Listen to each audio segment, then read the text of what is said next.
Welcome to this week's podcast. It's Pam Usher from Action Coach. This week we're talking about stop discounting. Now this is a really interesting subject because discounting is frequently used throughout the marketplace. But if you discount, then what you're doing is actually reducing your profit margin. So for those who want to increase the profit margin, keep listening.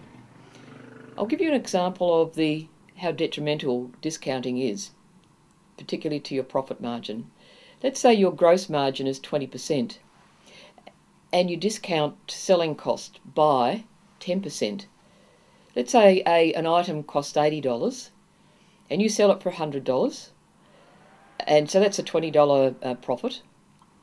And if you discount by 10%, then you lose $10 of your $20 profit. So it's a pretty significant amount.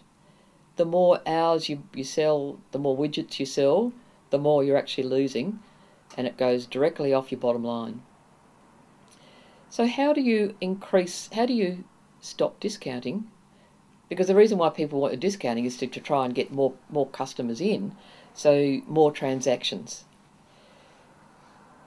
I'd like to challenge you all who are listening to this podcast today to increase your prices rather than offering discounts. Now some might say, no, I can't do that. I'll lose my customers. I'd still like to challenge you to do that. If you know your numbers of clients and customers that come through the door and the widgets and services that you sell, then you increase your prices and see how detrimental it is or not. My guess is that your bottom line might improve. So the reasons why people offer discounts all the time is because they think that people are price sensitive. Well, I'm saying that people, the majority of people, are not as price sensitive as we business owners think.